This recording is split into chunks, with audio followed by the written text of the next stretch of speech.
Okay, ready to get started then? All right, awesome. Welcome to the talk. Today, I'll be talking about car hacking and introduction to the CAN bus. And so real quick about myself, my name is Daniel Limanowski. I'm a senior in computer engineering at Iowa State. I'll be graduating in a couple weeks here. I enjoy red teaming and penetration testing outside of security. I also do a bit with web technologies and web application development. And I enjoy cars, so that's kind of where this talk stemmed from.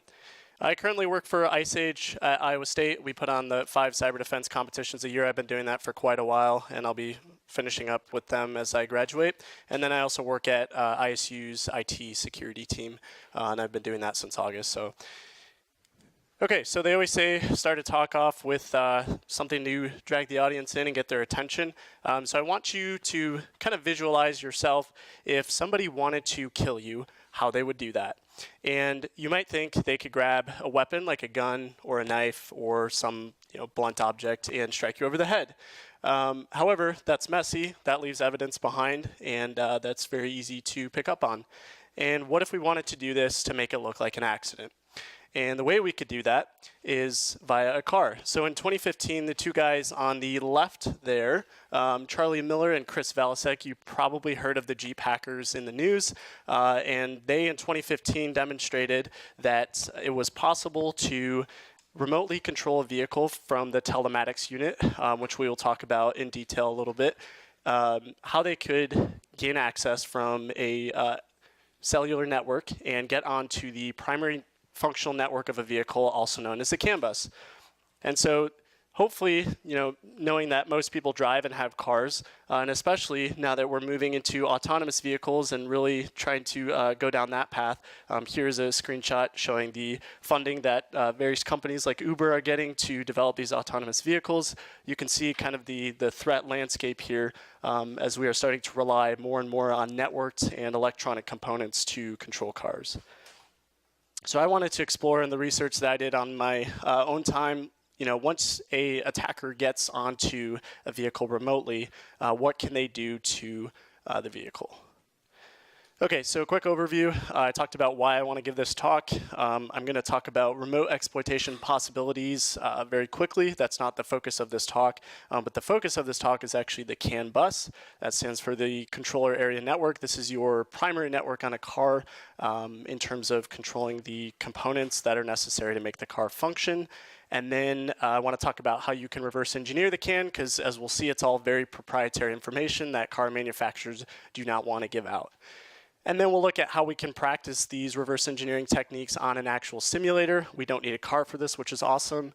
And then we'll apply our techniques to an actual vehicle. We'll talk about different hardware setups that we can actually start practicing on real vehicles. And then I'll finish up with some sources on learning materials that have helped me and you may want to look into. Okay, so talking about remote access, as attackers, we want to be able to do this, not plugged into the OBD2 port, which is a diagnostics port on your car. We'll talk about that. We want to be able to do this ideally from the internet. And in 2015, the Jeep hackers demonstrated that was possible via the telematics unit. So the TCU, as it's also called, essentially provides statistical data to anyone that's interested. To kind of give an example, you have aftermarket and also OEM TCUs. An example of an aftermarket would be Progressive Snapshot. So the insurance companies that basically allow you to plug this device into your OBD2, it tracks different information on how you drive, and I think you can get like discounted rates. I don't think they would like me, so I would not probably plug one of those in. OEM TCUs also exist, such as OnStar. I'm sure all of you have heard of that. And there was a different one that the Jeep hackers took advantage of, but it was OEM. Okay, so many of these have cellular modems, so that's giving us the connectivity of essentially all across the world. And that research paper down there talks about different attack vectors using telematics units. Okay, so the second remote access avenue that I want to talk about is Bluetooth. This is a lot shorter range. However, they are usually insecure implementations because you have to realize when car developers and engineers are putting together cars, the life cycle of them, if you're driving a 2010 vehicle, this is already an implementation of Bluetooth that's probably 9 years old. And so one of the research papers that I was reading found out that the Bluetooth stack that they attacked on a vehicle was actually it was found the source code was readily available online. It was a very pretty much copy-paste implementation of an embedded Bluetooth stack. And so they were able to find the source code, find vulnerabilities within it, and then attack those to get access to the CAN bus. The problem with Bluetooth, again, it's low range, but also it usually requires pin pairing. So when you try to or pair a phone to a vehicle, it's going to give you like a 6-digit code to plug in, and that prevents anybody from connecting to your car. However, the research in this paper here discovered that it's actually very possible to brute force this if you're given enough exposure. So for example, if you set up some sort of device that would try to brute force vehicles in a parking garage, you could get in within a few hours to get attached to a vehicle. And again, these devices, the Bluetooth and the telematics, they're connected to the medium speed and high speed CAN buses on a vehicle, which we'll see very shortly allows us to control pretty much everything on a vehicle, with some exceptions. Okay, so talking about how we can connect all the components necessary to make a car work. Cars have a lot of things, such as brakes and ABS systems, fuel injectors, and timing for the engines. They have gearboxes, power steering, and a lot of other components, such as park assist, which have hardware to turn steering wheels and all of that. So the way these components are controlled is via a bus, and this bus works basically the same way that a bus in your computer would work with RAM and processors and I/O devices. So for CAN, though, for the cars, real time is very crucial. We want a very fast and fault-tolerant bus because we need timing. Timing is crucial. So if you want to think about traction control, ABS, and also how the engine fires to perform both performance-wise and then also fuel economy. So the awesome thing about the bus for us attackers is that we can see what everybody else is transmitting. There's no encryption. There's no control over who is sending what, with a few exceptions that I'll discuss. Okay, so the control area network, or CAN bus, is essentially a network of nodes. You might hear them being referred to as ECUs, or electronic control units, and they consist of 3 components, one of those being a transceiver that basically takes the data, the voltage from the CAN bus, and converts it to what the controller can use, and that's essentially your link layer for the ECU. And then finally, you have a processor that's either sending information onto the bus or receiving that information and doing something with it. In 2008, it was made mandatory for all cars under 8,500 pounds. So if you're looking at hacking like a semi-truck, this is going to be probably a different protocol and a different setup than CAN. But if you're thinking about sedans or consumer vehicles, it's going to have CAN on it. And the goal, again, is to be fault tolerant, to have short, bursty transmissions so that this is extremely fast and reliable. And the great thing about CAN, from a reverse engineering standpoint, it's extremely simple, which we will see in the next slide here, or I guess 2 slides.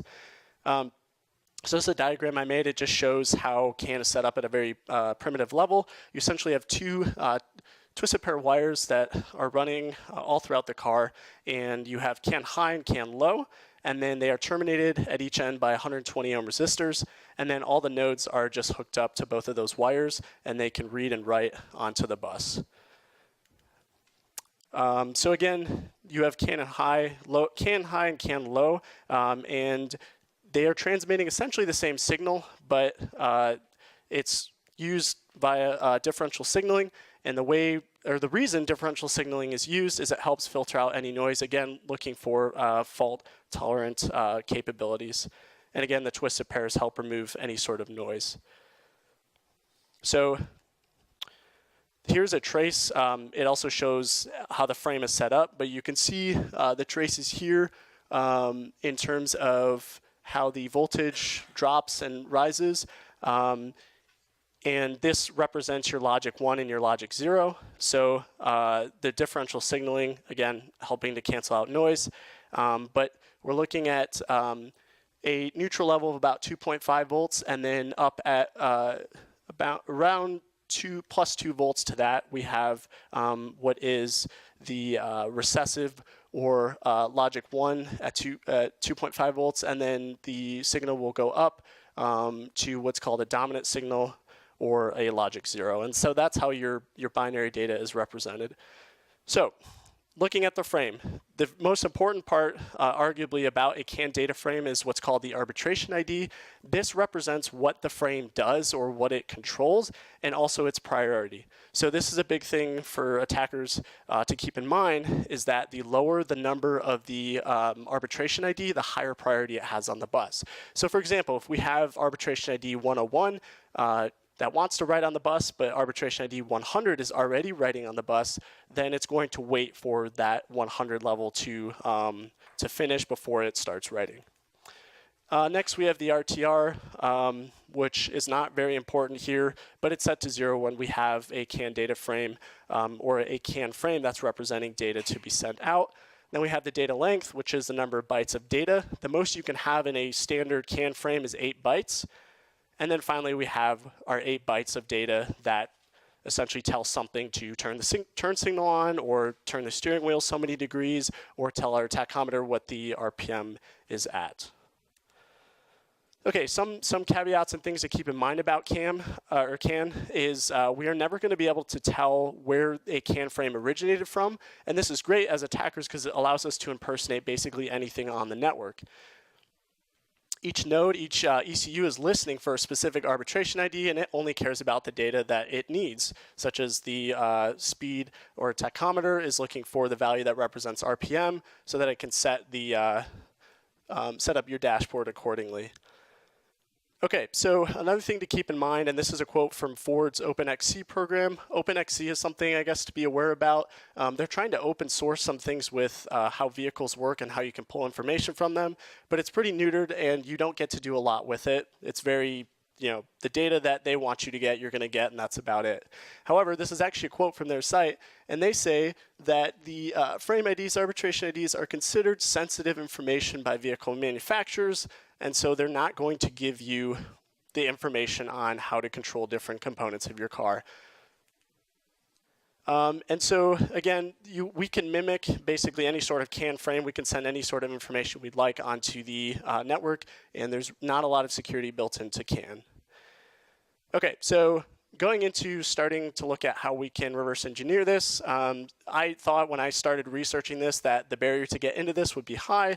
That's actually not true. We don't even need a car to begin hacking with CAN, which is great. So we're going to talk about how we can use a simulator, and there's some prereq information before we can get to that. So there was a subsystem for Linux built called Socket CAN, I believe by Volkswagen actually, and they open sourced it. And so it's a networking stack that allows us to interface with CAN network devices.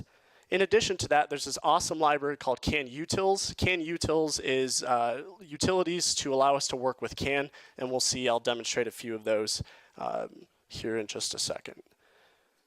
So for example, one of them is called CAN sniffer. This allows us to dump all the CAN messages that are going out onto the line, and then we can also do filtering based on arbitration ID, data information, stuff like that. Okay, so now we want to start looking into how we can actually do this in practice. There's this awesome open source tool called ICSim. ICSim is a simulator for Socket CAN and for essentially a CAN bus. And it requires Socket CAN and CAN utils to interface with it. And it essentially sets up a virtual networking device that is what could be a vehicle on your laptop. So it's got two different displays. This one is the essentially your dashboard, if you will. It's got your speed, and then this is a vehicle with indicating the doors that are locked and unlocked, and then it's got your turn signals as well. And then there's also a control GUI, which I'll show you as if you were pressing the pedal or stuff. You can interface with your keyboard to do that. And we can use this to practice reverse engineering CAN frames. As you'll see, the skills that you learn here and the reverse engineering techniques you learn here, all the scripts you write and different code to work with this, transfer directly over to a car, which is awesome because it's better to do research here than to sit in your car in winter with the heat on trying to hack away. I learned that very quickly. Okay, so now I'm going to demo ICSim very quickly, but we're going to do that live demo because why not?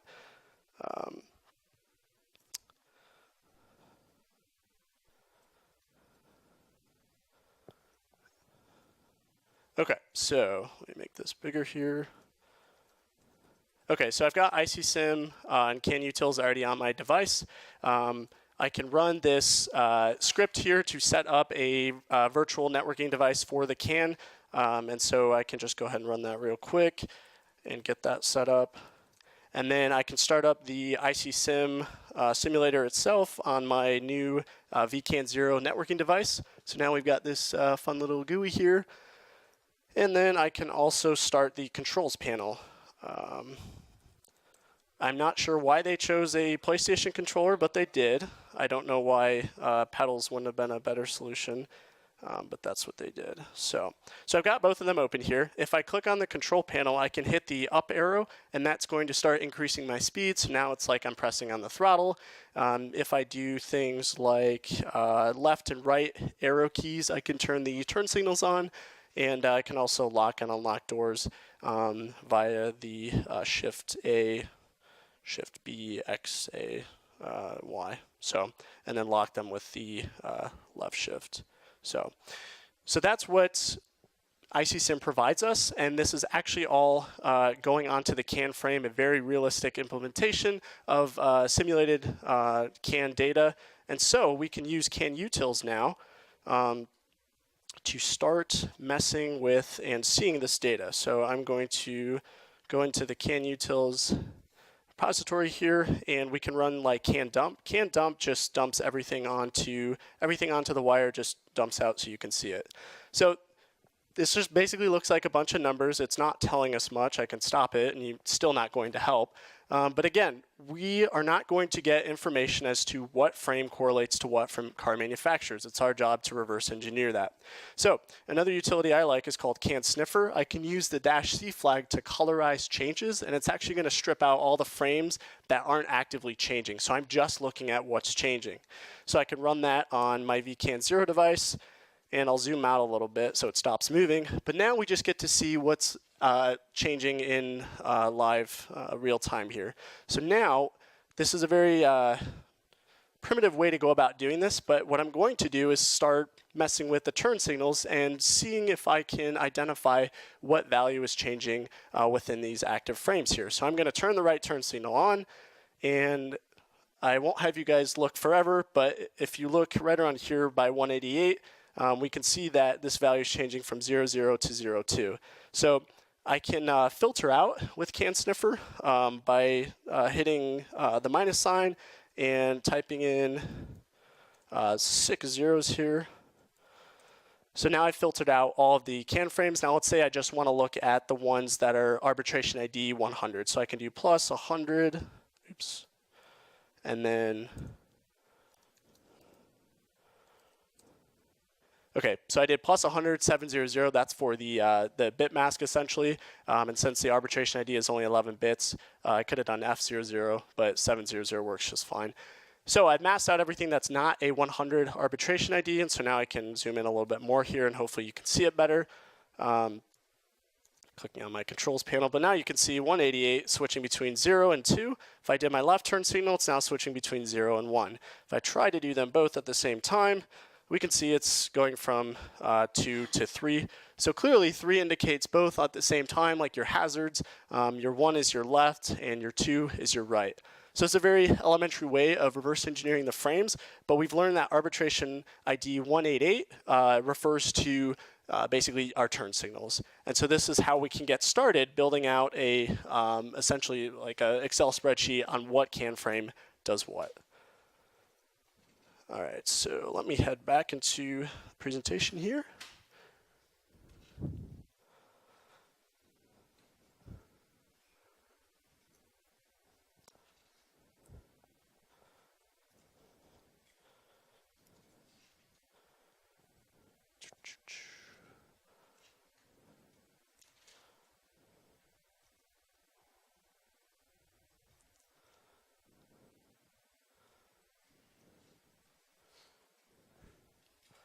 Okay. Cool. All right, so we've already demoed this stuff. Okay, so CAN dump is fast. We can't make a lot out of it, but even if your car's in park, it's not doing anything, a lot of stuff is actually still going on that, that network. So you're going to see a lot of frames flying across. Again, we demonstrated that you can use CAN sniffer to see the differences in the frames.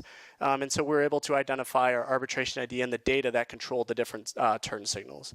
So again, I talked about how this is proprietary information for the car manufacturers. You're likely not going to find this information just given out by the manufacturer, but we can reverse engineer the information ourselves by doing actions on the car and then seeing the resulting information.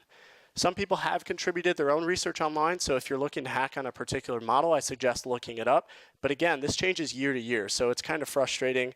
So you really would need to find something for your exact year and model. So there is, this is pretty elementary how we're going about reverse engineering this. This is a little bit of a better method, and I call it the binary search tactic. And so this involves essentially logging your CAN frames using CAN dump and logging that into a file, and then performing a specific action on the car, such as unlocking a door. And then you would stop logging, and now you perform essentially your binary search on this. So you cut the log in half, you play one side. If that half actually repeats the action, then you keep that half, throw the other half away. If not, then you try and play the other half. And you keep cutting it down, cutting it down, cutting it down, until essentially you have one line left, and that's the frame that is controlling that action on the vehicle. And so it's kind of a surefire way of getting this information out. There's one thing to keep in mind, though, that I learned through my research is that not everything is controlled via the CAN bus. So, for example, an ECU may send information out onto the CAN bus, but it might not actually control that hardware. For example, I figured that the CAN bus or information sent on it would control the windows going up and down. However, that's actually not the case. The ECU just sends out indicators that the window is in motion, but it doesn't actually control it. So that's one thing to keep in mind.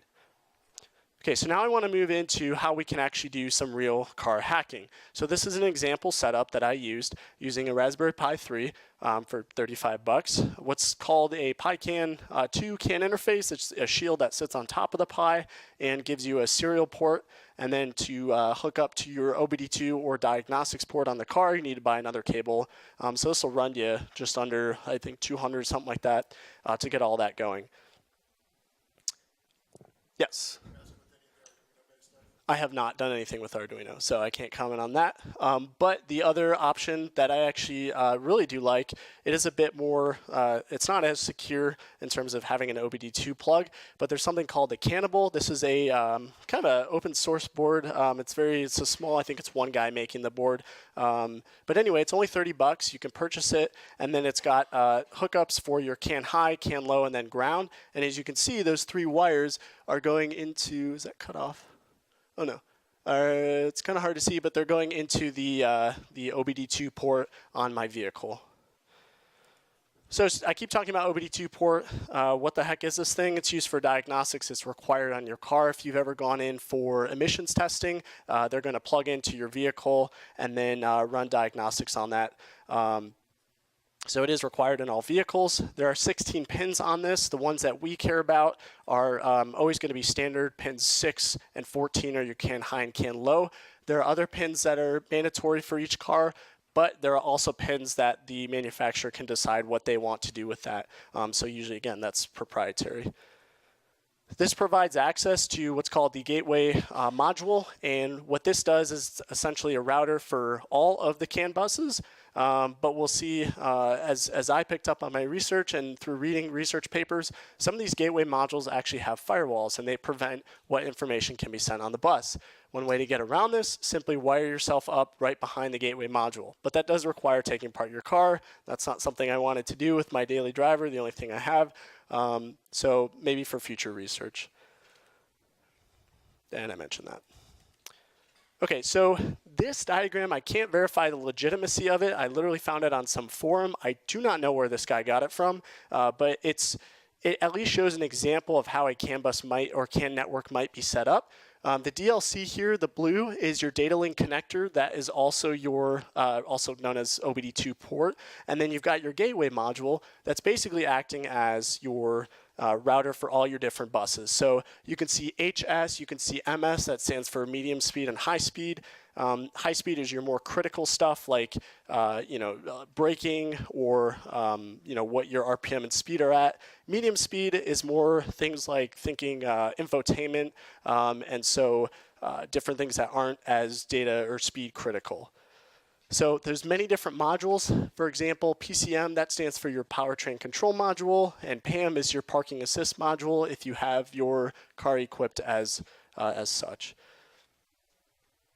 Okay, so I went to my parents' place over break. They were thrilled to be here to hear that I was going to be hacking their car. And so this is essentially how my setup works. I've got a little router here with the Pi, or a switch here, and then the Pi is plugged in via the OBD2 cord, and then I've got my laptop plugged into the Pi. So not the most ideal setup. It's a bit of extra wiring. That's why I recommend looking at the Cannibal, because it is nice to just be able to plug that directly into your computer. But I think I'll skip.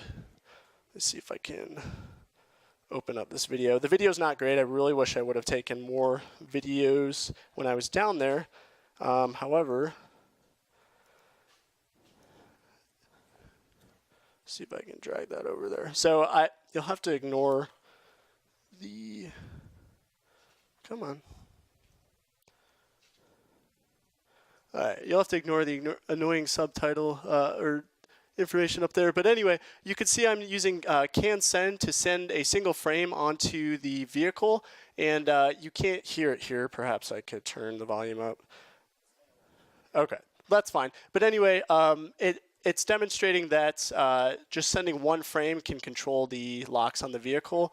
And so that was me messing around with the Ford Edge. So I do have another video here. This was with a Ford Fusion. Let me try and play this here.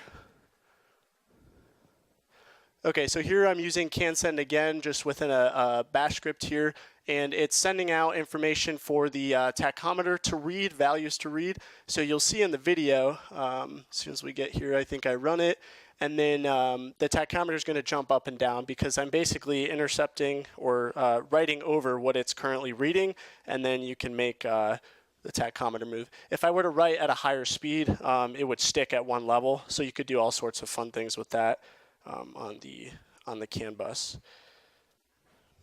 Okay, so I can do stuff without touching the button. I can make dials move.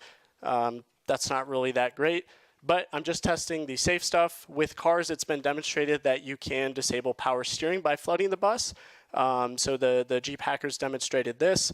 You essentially no longer have power steering. You can kill the engine by sending a proper diagnostic message and just basically shut the car off. You can bleed brakes, again, diagnostic messages that are built into the vehicle, stopping or preventing a driver from stopping. On tractors, they have systems set up to where they can reinflate their tires. You can send messages to make the tires think they're underinflated and make them explode, which is very expensive.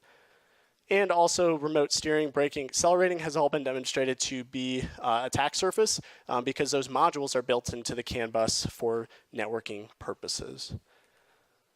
So some really cool resources that I definitely recommend if you want to get into this area. One is the Car Hacker's Handbook. This is actually available for free online, or you can buy it in print. It's what I did. It's a nice book by No Starch. Really good read. It gives you a broad overview of the entire area of car hacking, so definitely suggest reading that cover to cover.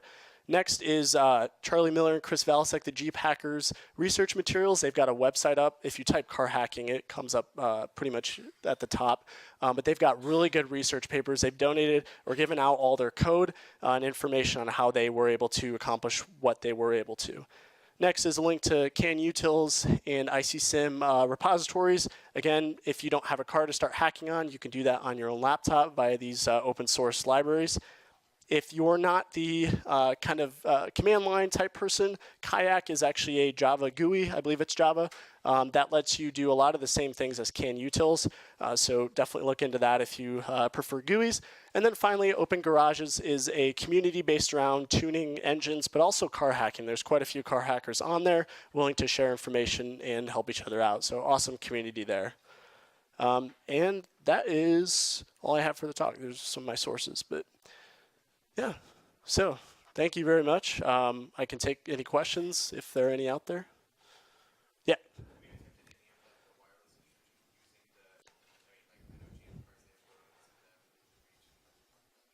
Yep. So yeah, so remote exploitation is something I want to keep exploring, definitely something for the future.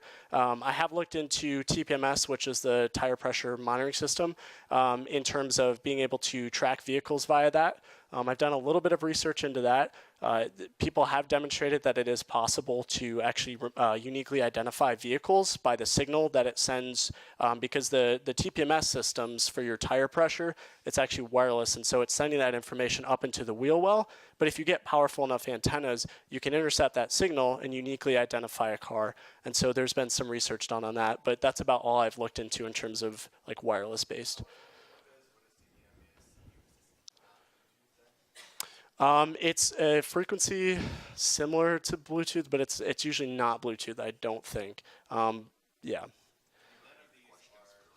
sure.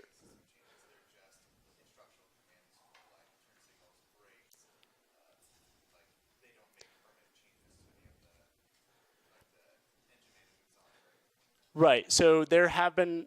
So the question was, can you essentially make permanent changes via the information sent onto the CAN bus? And so the answer to that is the information sent on the CAN bus is, you have your ECUs that are reading that information and doing something to it, but you're not like executing code on like an engine control unit, for example. However, there has been research done that shows essentially via diagnostics messages and sending information on the CAN bus, how you can overwrite or write code into those units, but that is essentially very specific to that unit only, and I haven't looked too much into that myself. Right, so your individual units are just looking for certain arbitration IDs that they only care about, and just reading that information and doing something with it. But it's not like you're not sending it code to execute or anything. So, yeah. Any other questions? Yes.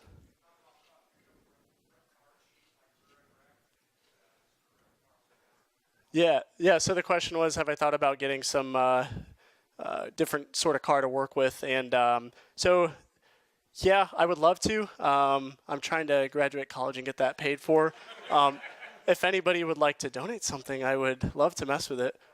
What's that? Yeah, I know, right? Exactly. Yeah, just use a student loan. But yeah, so I think in the future, though, if I continue down this avenue, I would definitely love to get my hands on something. There have been people who build out essentially breadboards where they go to a junkyard and they pull out different ECUs and wire them up onto their own CAN bus essentially, and then practice hacking that way. So that's something I definitely want to look into, a little bit smaller scale, but more research opportunities there at a lower cost, I suppose. Yeah, maybe. So I'll have to look into that for sure. It's definitely, I want to continue researching in this area, so I'll keep that in mind. Um, yeah. Any other questions? Yes.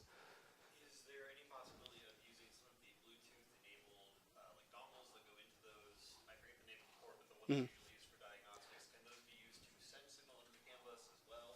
Yep. So great question. The question was, can you use the OBD2 dongles with Bluetooth to send information onto the CAN bus? The answer is yes, and people have done it. This is something. So one thing I didn't mention during the presentation, we talked about arbitration IDs having priority. The arbitration ID number 000 has the highest priority of all the arbitration IDs. And so if you were to flood the bus with arbitration ID 000, it would depend on the car and the gateway module in terms of what the manufacturer is restricting.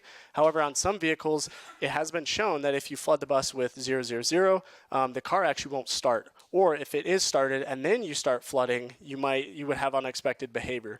And so what you could do with that is have one of those modules have code on it that, and the Car Hacker's Handbook actually talks about this in terms of how you can write exploit code and then run it using one of those dongles. For example, it would have a timer. It would wait for the car to start or something and then execute code to run that CAN, to send CAN data out. You could disable somebody's car that way potentially. So that's something my roommate and I actually want to look into this summer, trying to do, because you could immobilize somebody's vehicle potentially. So, yep, absolutely. Any other questions? Yes.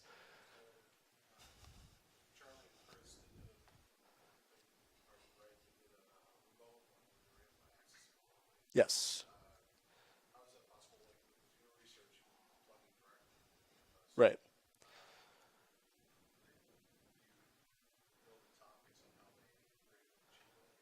Yeah, so I've read through it briefly. I don't understand like fully in detail, step by step, how they did it, but it was a telematics unit similar to GM's OnStar, and so it was essentially exposing. They were able to enumerate thousands of vehicles that were vulnerable to this, but with the cellular modem, they were able to get onto that and execute commands to then actually inject data onto the CAN bus, because the telematics unit is pulling information. It's wired directly onto the CAN bus and it's getting information to send out. For example, if you were in a crash, or different information about like how with Progressive's snapshot, like how the car is working. And so it's wired directly onto the CAN bus. I can't tell you all the specifics about it. I've just briefed over their information on it. But yeah, so essentially there was, I believe, a 3G modem on the telematics unit. They were able to scan and find these devices. And via some open ports, they could then inject and reverse a lot of reverse engineering effort to then inject finally CAN information onto the bus. So that's as much as I know about it. So. Yeah, it was the OEM for the Jeep, but it's not OnStar. I forget what exactly it's called. Yes, Uconnect. That's it. Yep. So, yes, yeah. Instead of using those telematics devices to gain access to, say, canvas Mhm. have you considered trying to go the other way, which is like simulate, if you're trying to use like an insurance provider one, to simulate driving habits to it, instead of actually driving from the car, you'd be making like bank average speed. Or if it's Right. Yes. So it's kind of sad, but I was doing a little bit of research for when you go and get your car tested for emissions. I don't know exactly what the people were doing, but there was plenty of people bragging online about how they were doing stuff to their vehicle that would obviously not pass emissions, but they were putting something probably in front of the gateway module just behind the OBD2 connector to send out fake information so that it could pass. And apparently this was not all that difficult to do. Again, you're just splicing a node into the bus, and then you would just be overriding whatever information that the actual bus is sending to that OBD2 port, and then they were passing their emissions test when they shouldn't have been. Essentially bypass the firewall because you are like on the car Right, already. exactly. So, and that's why what I want to do in the future is wire myself behind that gateway module so that I can have unrestricted access to writing and reading from the bus. I believe you can read everything, but writing I was having issues doing certain things with that I believe are because of the gateway module. Way better than just detuning the car just to run like garbage for this test. Yeah, so, yep. I'm sorry, what? All right. Any other questions? Are you doing this just for personal interest reasons, or is this something you're into? Yeah, career potentially. I really like cars. I like the autonomous technology and how we're moving in that direction. So potentially moving towards that for career-wise. I like the hands-on, like physical aspect of it. But this is all like from what I've done here and the research that I've done. It's all personal, like just on my own time. I was able to take like an independent study class at Iowa State, and this is kind of how that kicked off. And then I've just been expanding on it ever since.